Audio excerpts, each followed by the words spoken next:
wasallam. Al-Fatihah.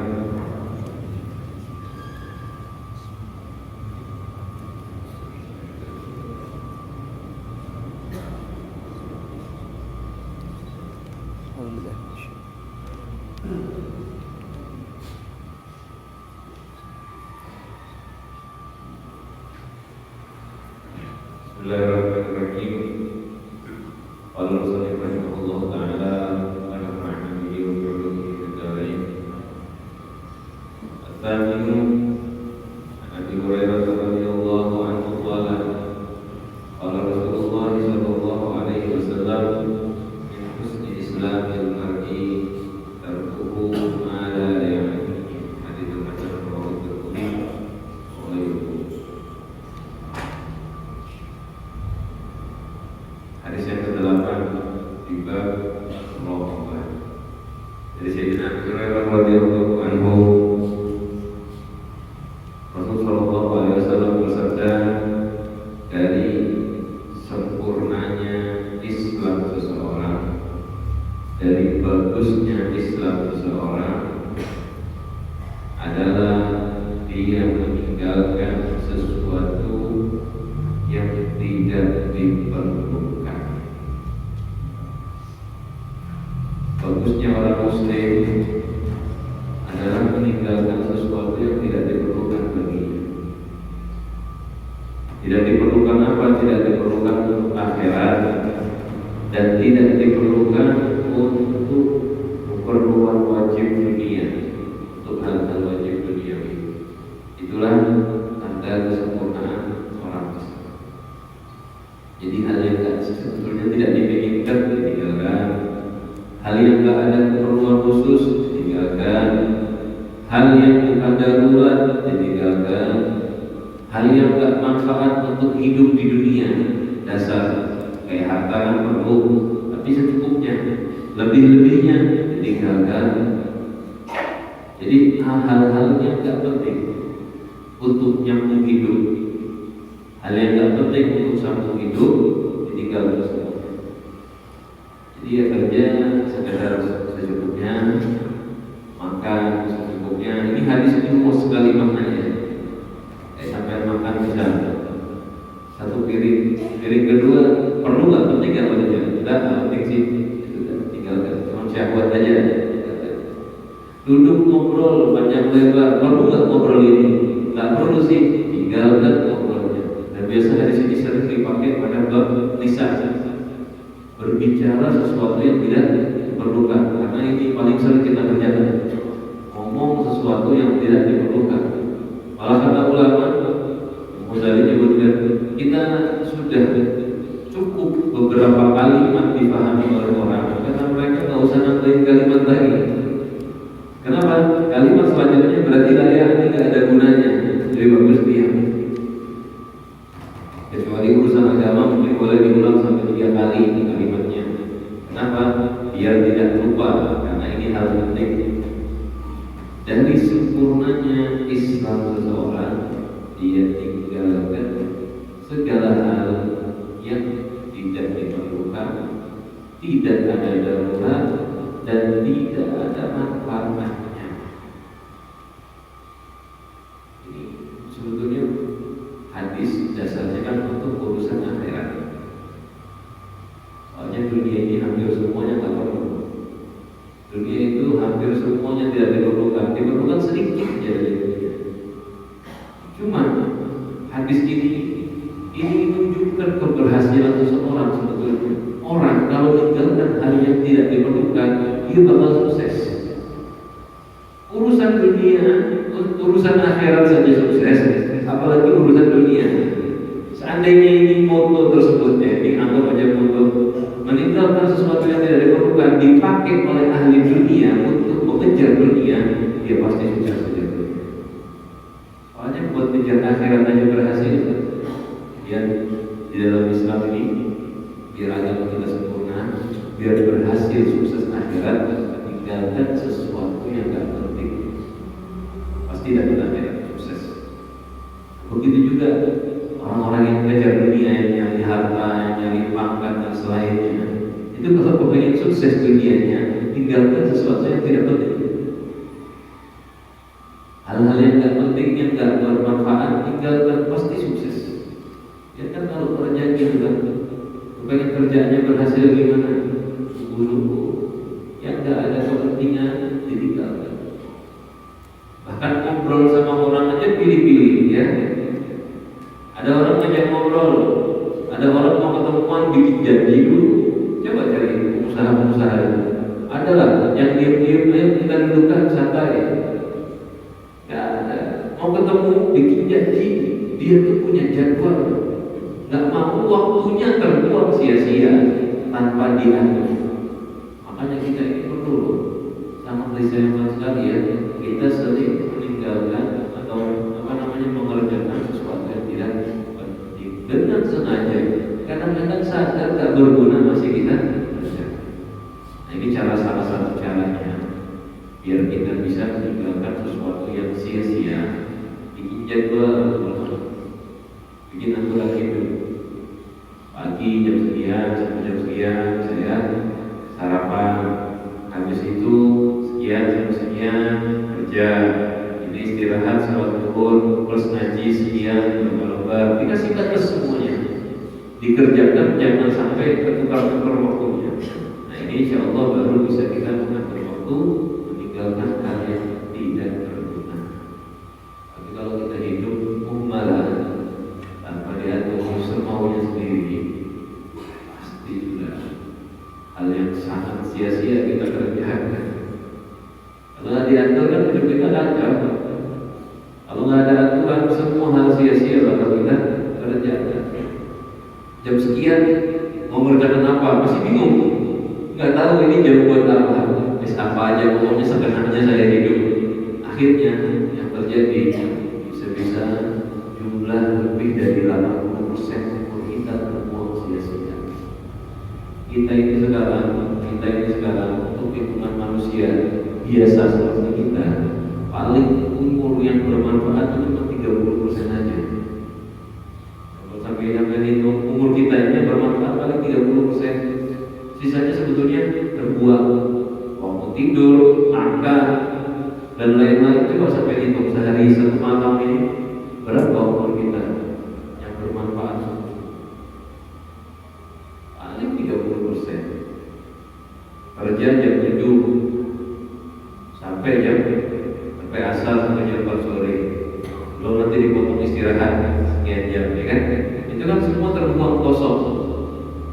Yang benar-benar menghasilkan itu hanya beberapa jam. Itu yang menghasilkan urusan dunia.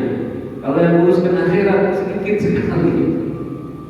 Bukan 30, bisa jadi cuma 10 sampai 15% paling banyak kalau urusan akhirat dari umur kita. Terus sampai hitung sehari semalam berapa jam sih kita taat ibadah kalau digabungkan seluruhnya. Makanya kita perlu mengatur waktu agar bisa menjaga diri dari hal yang sia-sia. Nah, kenapa bab ini masuk pada hadis ini masuk pada bab muraqabah.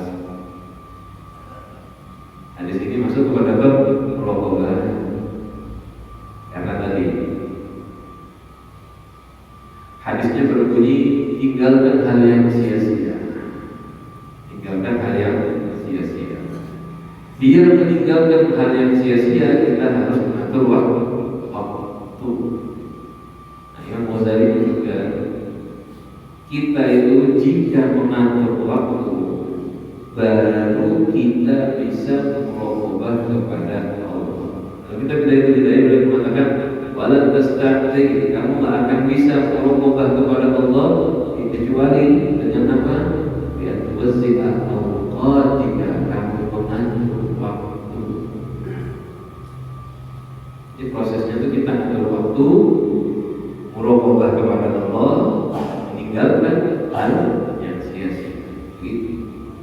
Jadi kita mengatur waktu dengan benar, sebaik mungkin, semaksimal mungkin, seefisien mungkin untuk ibadah. Diperbagus aturan waktu untuk ibadah, untuk dunia dipepet sekecil mungkin, sekiranya cukup, sisanya diharuskan buat taat ibadah lalu dipilih waktu-waktu tertentu buat keluarga, buat anak istri, buat istirahat. Kalau kita atur waktu maksimal, baru kita bisa merokok billah. Setelah merokok tinggalkan sesuatu yang tidak berguna.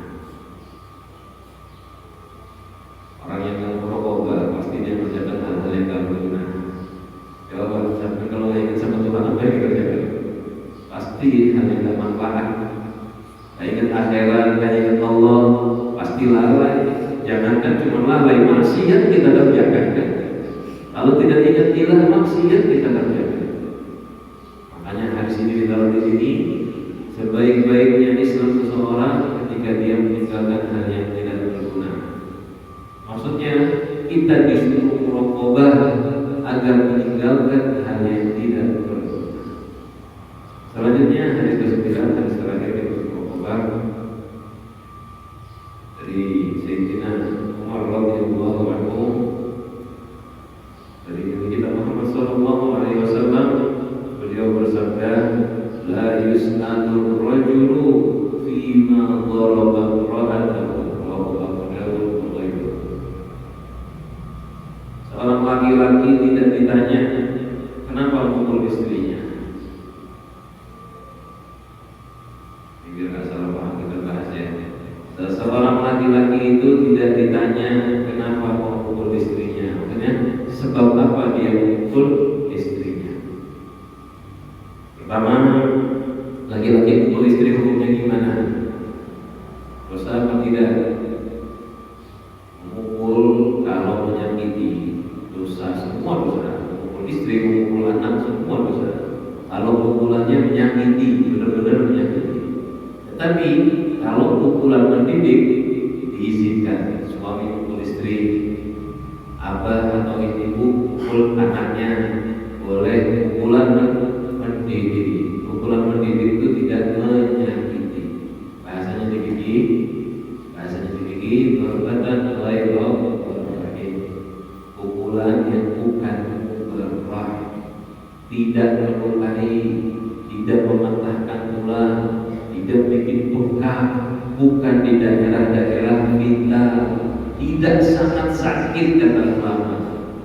Ya berarti kalau pukulan kayak gini pukulan apa? Ya pelan. Ya memang ada sakit, kadang-kadang ya ada sakit menjadi sakit, tapi sakitnya tidak sangat sebentar hilang. Tujuannya penting.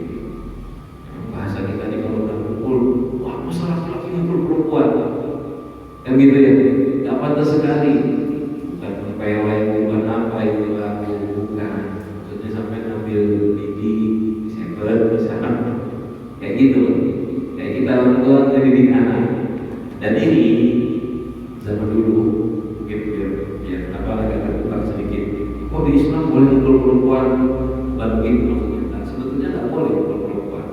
Ini dari zaman dulu. Pernikahan itu kan wanita-wanita itu biasa dinikahi dalam umur yang sangat kecil, ya kan? Dulu kan dari dulu, apalagi dulu ini 1400 tahun yang lalu, perempuan itu dinikahi di umur yang masih sangat muda. Dan sampai sekarang pun begitu dia pacaran di kampung-kampung. Perempuan umur 13 tahun, 14 tahun sudah menikah di pedesaan. Nah zaman dulu tuh begitu. Perempuan tuh umur 11, umur 12 pokoknya sudah masuk balik, udah dinikahkan. Jadi masih kecil. Kadang-kadang suami ngedidik dia pakai mulut, nggak paham, nggak ngerti. Jadi perlu diajak. Belum sholat ya, kalau nggak sholat disebut. Jadi difikir dijelaskan begitu. Suami nyuruh istrinya sholat, nggak sholat disebut. Kok anak kecil aja? Ya memang anak kecil itu, memang anak kecil berbeda dengan sekarang. Kalau udah dewasa kayak ibu umur 40 tahun, nggak usah dipukul lagi, nasihatnya pakai lisan. Nah memukul itu diperbolehkan kalau tadi ini dikasih tampil nggak paham, nggak tahu. Jelas ya? Jadi sekarang ini masalah kebolehan memukul itu bukan memukul gambaran kita zaman sekarang. Karena kan kita kalau baca hadis ini, setan langsung masuk, wah kesempatan emas buat setan. Nih bacaan seperti ini kesempatan emas buat setan. bikin fitnah. Satu, datang kepikirannya ibu-ibu, kok begini?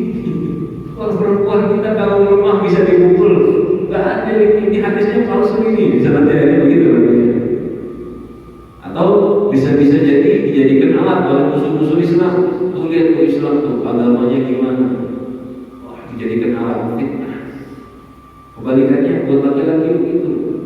Akhirnya laki-laki yang suka mukul istri kelihatan ini, wah ini dalil ini. Berarti saya boleh mukul istri selama ini gak salah saya. Hati-hati Pak. Tetap koreksi diri. Nanti baca hadis sepotong.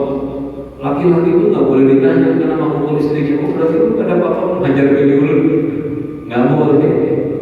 Nggak boleh. Mukul ya tadi pertama perlu diperhatikan ya. Satu, memukulnya memukul mendidik, jadi nggak sakit. Maksudnya nggak sakit, tidak sangat sakit. Satu.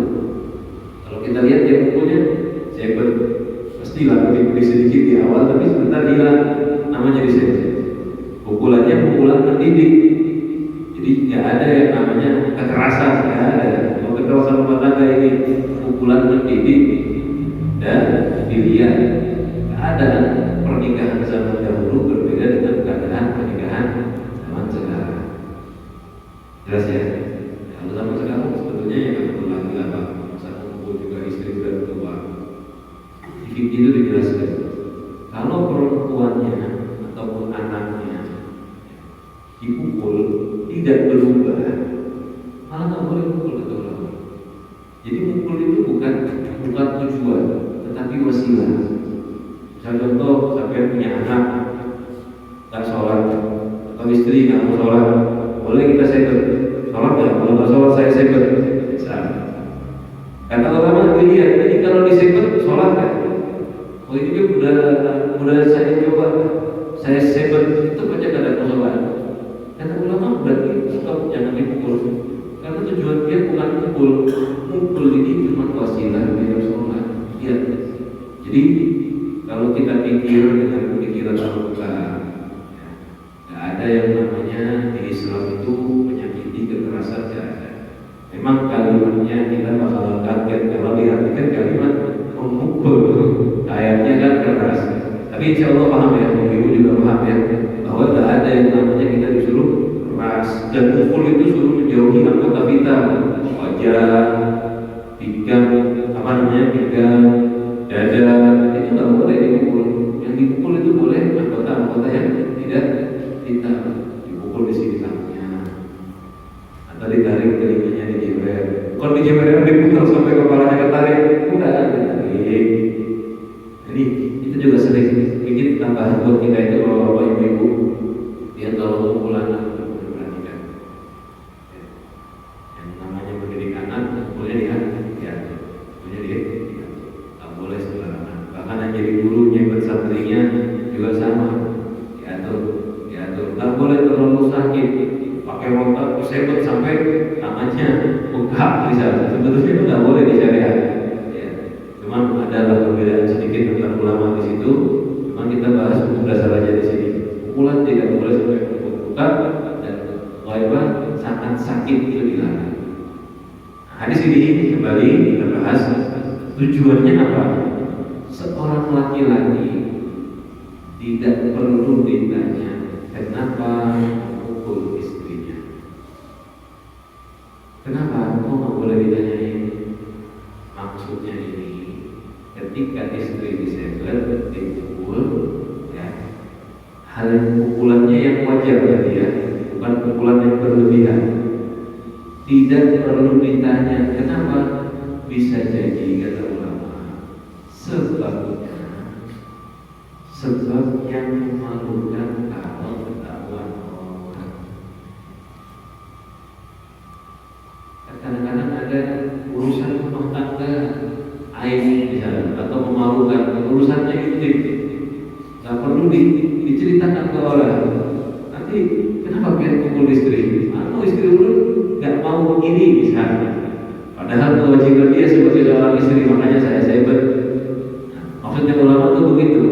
Tafsirkan hadis ini, maksudnya kenapa nggak usah ditanya? Karena sebabnya bisa jadi hal yang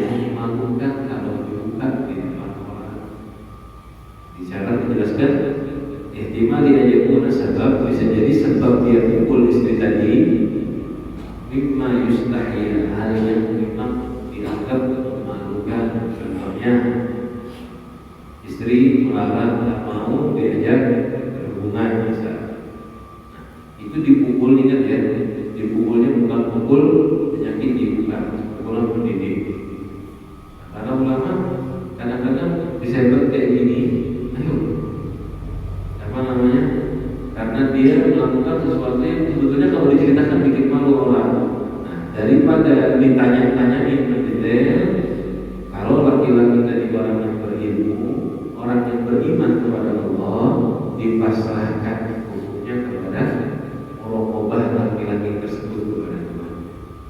Jadi yang dimaksud laki-laki di sini tidak ditanya kenapa memukul istrinya, yang dimaksud laki-laki yang beriman. Islam mengerti hukum.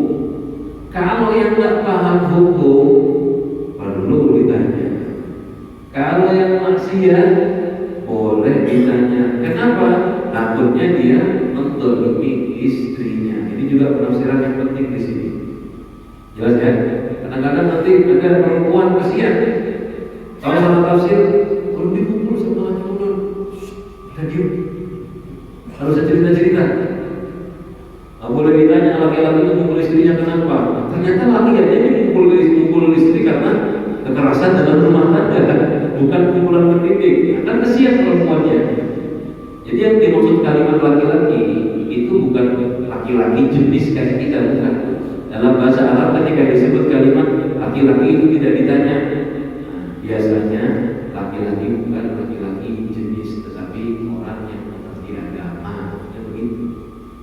Ya, coba contoh, kalau orang muslim kebetulan, orang berilmu kebetulan, kira-kira nyakiti istrinya tidak?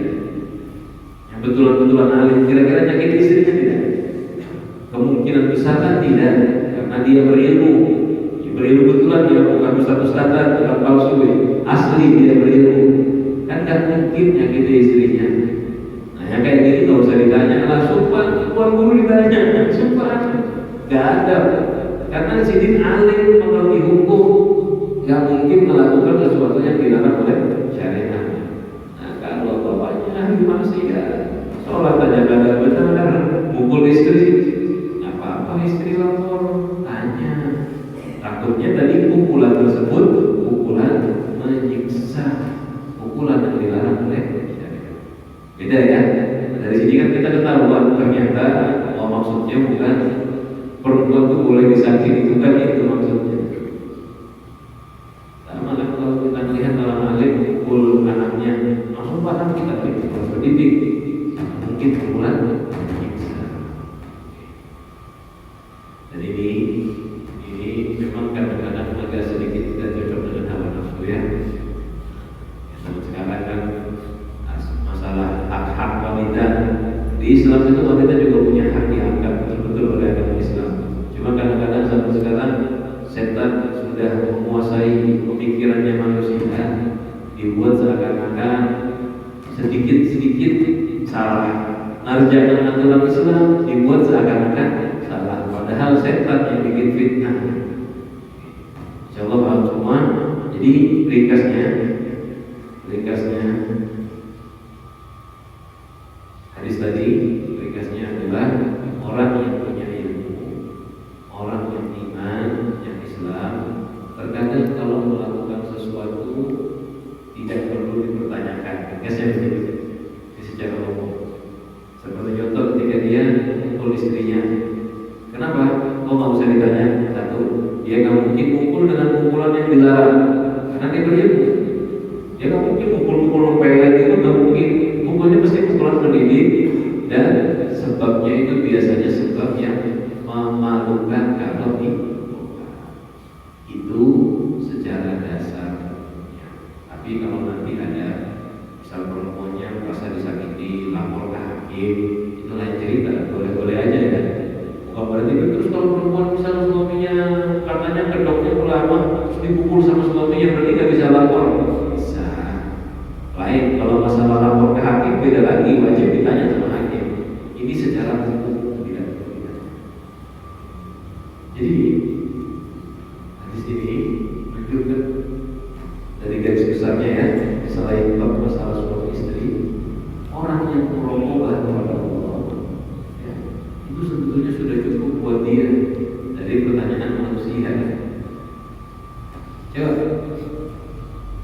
ditanya urusan pribadinya dia, sudah dipasrahkan antara muraqabahnya dan dia kepada Allah. Jadi nggak usah ditanya, kata ulama mana hadis ini kan, nggak usah ditanya kenapa mukul istrinya, pasrahkan aja dengan muraqabahnya dia kepada Allah. Karena laki-laki tadi yang dimaksud laki-laki ilmu beriman. Jadi cukup sudah, nggak mungkin dia melanggar perintah Allah menyakiti istrinya. Dipasrahkan kepada muraqabahnya kepada Allah. Ini selesai bab muraqabah. Kita bahas dengan ringkas. Jadi muraqabah itu ketika kita merasa diperhatikan oleh Allah Subhanahu wa Ta'ala. Itu dasarnya muraqabah. Merasa dilihat dan diperhatikan oleh Allah. Setelah itu meningkat jadi menyaksikan Tuhan dalam segala hal. Tapi derajat tinggi ya. Sulit kita sampai ke situ. Mau nyampainya setiap waktu sulit. Sesaat aja itu kita perlu peringatan yang besar dari diri kita. Memperhatikan Tuhan dalam segala hal. Wah, ini sulit sekali. Sulit sekali. Melihat hujan langsung ingat ini karunia Allah. Melihat makanan ini nikmat Allah. Itu muraqabah dasar begitu dulu. Jadi pertama sadar dilihat sama Allah. Kedua berusaha melihat Tuhan dalam segala hal. Bukan melihat bentuk, melihat hikmah. Saya melihat air.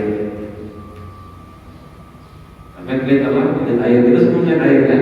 Tapi ketika melihat air orang yang muraqabah langsung ingat ini ciptaan Allah. Sampai ke saya sebagai nikmat dari Allah. Itulah dia dasarnya begitu. Muraqabah itu kayak gini caranya. Yang muraqabah itu seperti ini caranya. Bukan yang kayak ilmu alam sebelah, bukan. Yang seperti ini. Jadi bukan melihat mata batin ini dan itu bukan. Dasarnya begini dulu. Nanti kalau ini rutin, kita melihat segala sesuatu, melihat nikmat penciptaan ilahi, bukan melihat bentuk. Kalau ini malah bahaya bikin kafir. Melihat nikmat ciptaan ilahi dalam segala hal. Kalau udah kayak gitu nanti baru hatinya benar-benar bersama kepada Allah. Nah itu nanti derajat muraqabah yang besar. Itu maknanya muraqabah. Merasa dilihat dan memperhatikan hikmah ilahi dalam segala hal. Sudah itu makna muraqabah. Lalu dijelaskan di hadis-hadis ini macam-macam keistimewaan muraqabah dan ajakan-ajakan muraqabah. Allah melihat kamu, ketahuilah, bertakwalah kepada Allah dimanapun kamu berada, dan seterusnya. Banyak hadis-hadisnya sudah kita baca bersama-sama.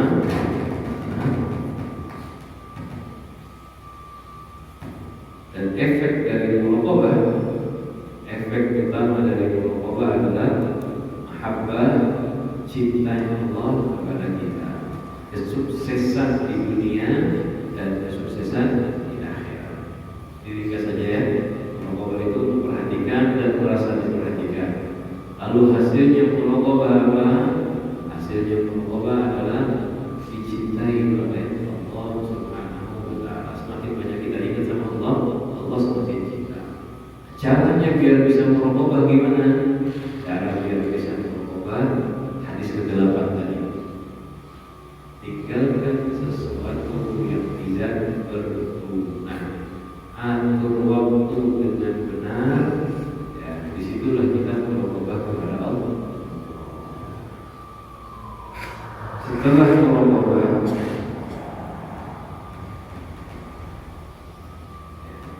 muraqabahnya hamba kepada Allah Subhanahu wa Ta'ala itu kan hasilnya dia bakal mengerjakan seluruh perintah Allah. Hasil muraqabah kita kepada Allah itu kita bakal mengerjakan haram, mengerjakan seluruh perintah Allah Subhanahu wa Ta'ala. Karena kita ingat kita dilihat sama Allah, sudah kita bahas sebelumnya ya. Itu kan tadi pertama muraqabah itu apa? Melihat dan merasa diperhatikan dan memperhatikan kita. Cara muraqabah bagaimana mengatur waktu dengan benar. Muraqabah manfaatnya muraqabah apa? Manfaat akhiratnya, manfaat dari muraqabah suksesnya apa? Dapat surganya Allah. Nah hasil di dunia dari muraqabah apa? Bisa mengerjakan perintah Allah dan menjauhi seluruh larangan. Itu hasil Jadi apa namanya kayak Vicky kan ada loyah. Muraqabah tuh loyahnya apa?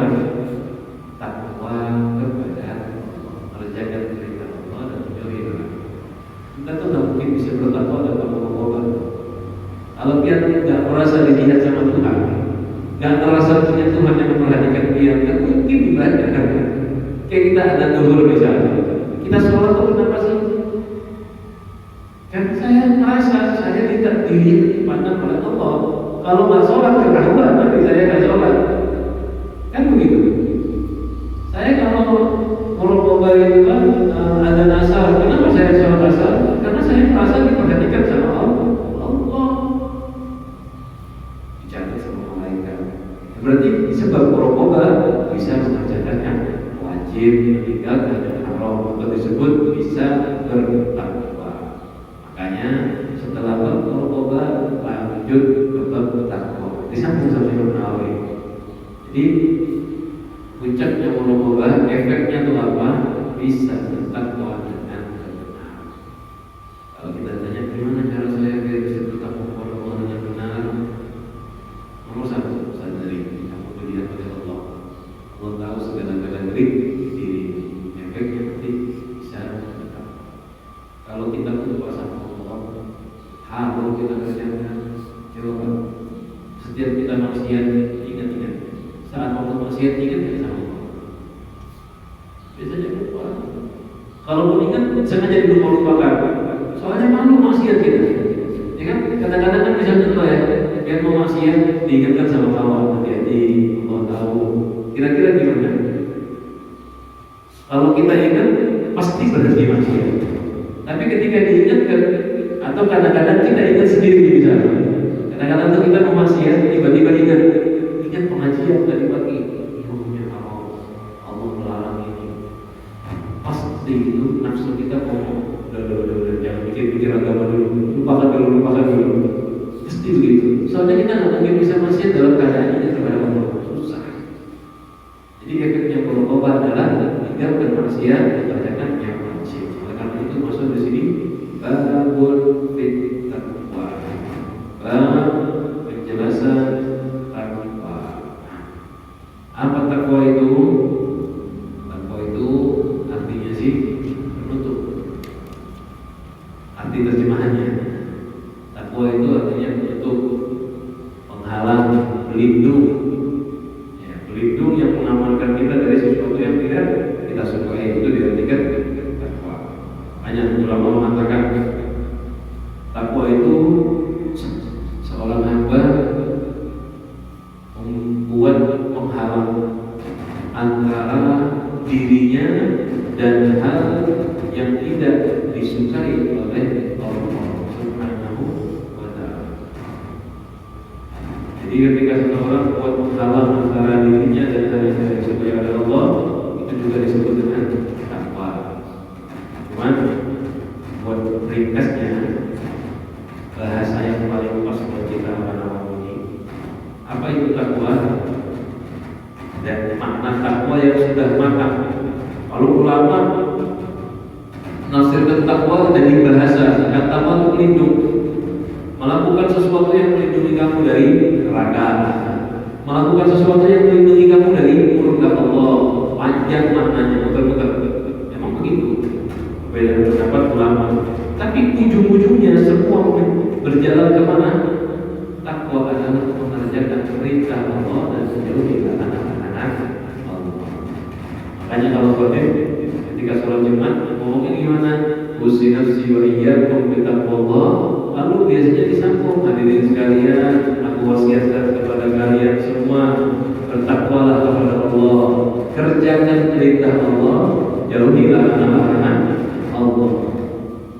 Kata ulama, seandainya tidak ngomong takwa, cukup ngomong begini, kerjakan perintah Allah, jauhi larangan Allah, sama aja sah saja. Karena itu makna takwa. Jadi takwa kalau diambil ringkas dari seluruh fatwa ulama, apa itu takwa? Kerjakan perintah Allah dan menjauhi larangan Allah. Itu takwa.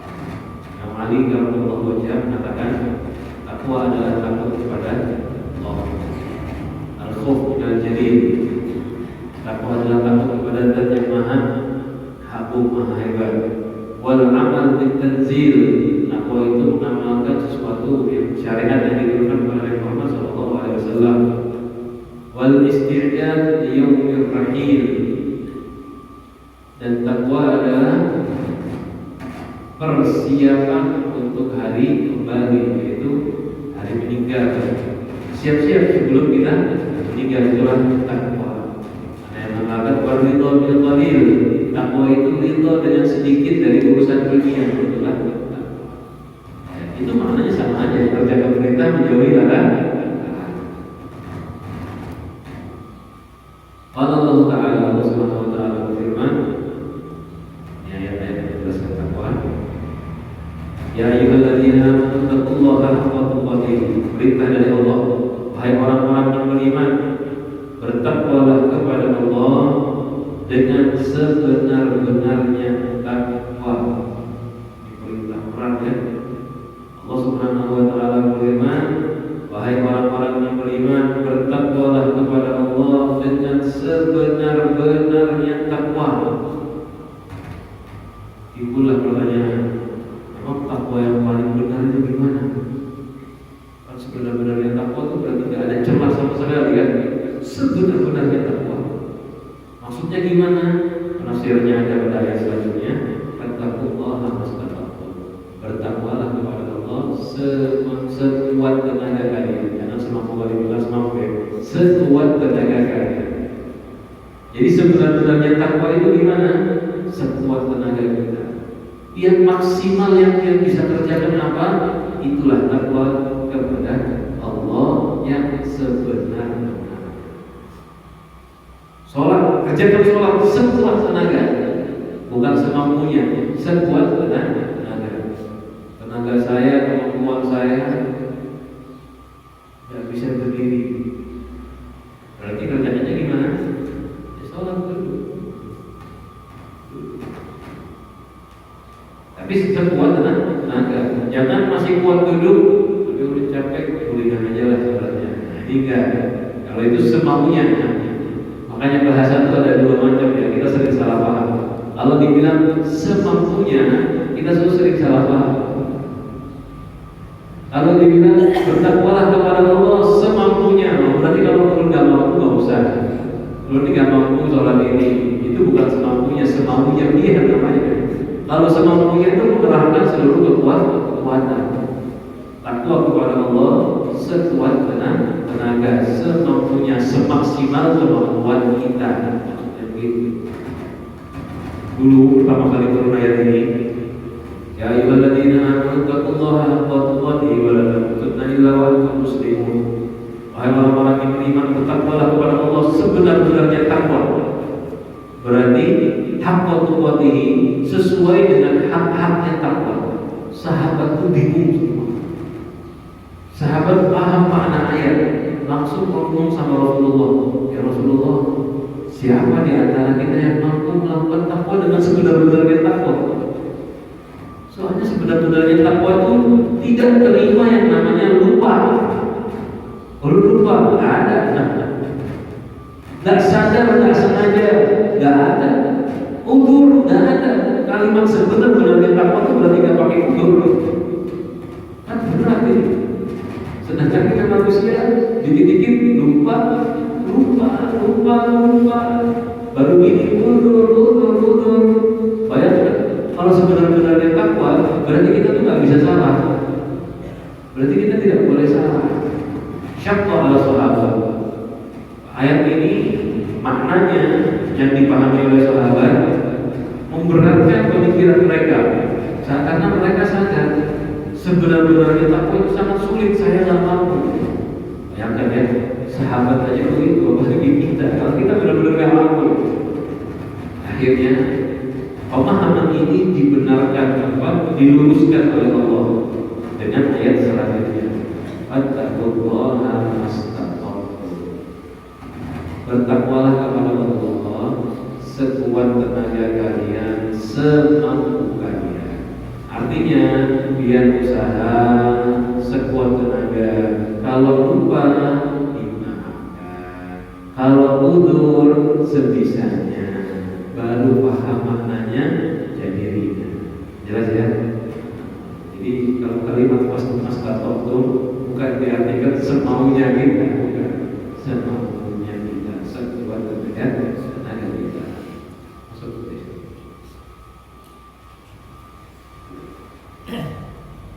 Nanti selanjutnya masih pada pembukaan dari takwa, kita akan bahas teman-teman yang akan datang. Ini bagian paling penting sebetulnya kita. Bagian paling umum dan bagian paling penting. Karena tanpa ini semua isi kitab sebetulnya nggak ada gunanya. Ya. Karena ini kuncinya sebetulnya, ini kunci dari amal hidup kita dan ini kuncinya masuk surga yang Allah Subhanahu wa taala. Mudah-mudahan kita panjang umur, sehat walafiat, sehingga bisa bertemu lagi di pertemuan yang akan datang, dan diberikan ilmu yang bermanfaat, ilmu